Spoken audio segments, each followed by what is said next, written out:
So we had already had a couple passes on the AA motor, and that's the 529 cubic inch. And on this particular run, it was going pretty good, right around 375 miles an hour. I felt a hit in the engine, and it felt like, it's weird, it happens in about a tenth of a second, but you end up making a lot of decisions in that tenth of a second. And basically what it told my brain was something happened there, and it's not good.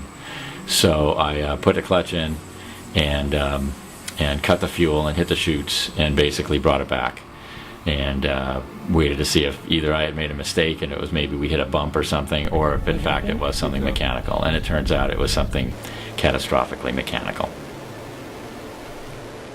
So the decision was made. We hurt the AA motor. The AA is the 529 cubic inch. We ended up breaking a valve, and the valve head went and banged around in the piston, and then eventually got sucked up by the turbo, which ended up pretty much lunching that as well. And then got spit out, and it was actually found.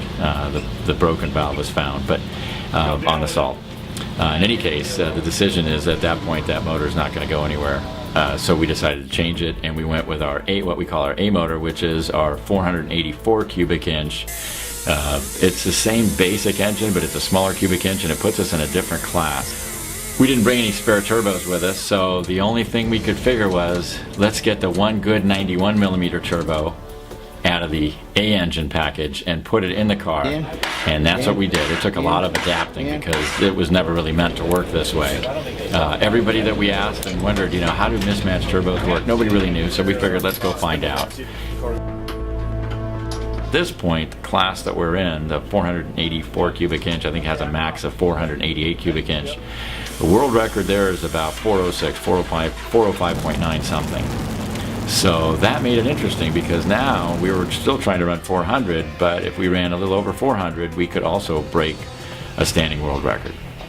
And what we ended up doing was we ran two back-to-back runs, 414s with a 407 something average, almost 408 average, which we did turn the car around in 45 minutes, which is pretty good. So we did break a record, but we didn't set a record, because in order to set a record you have to break one by 1%, and we broke this one by 0.5%.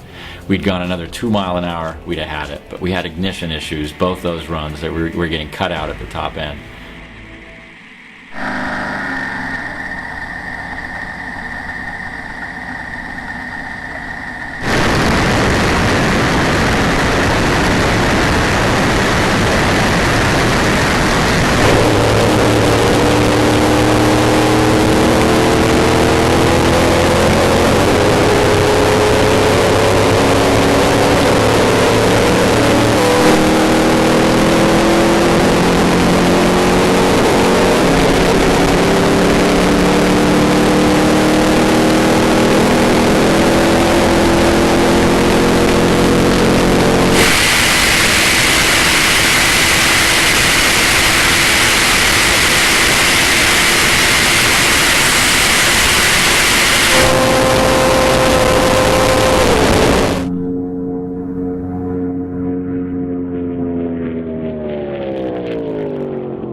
We got one goal, which was to go over 400, but I got to tell you, it felt pretty good to drive 400. 400 feels a lot better than 395, I'll tell you that right now. And 415 feels way better than 405.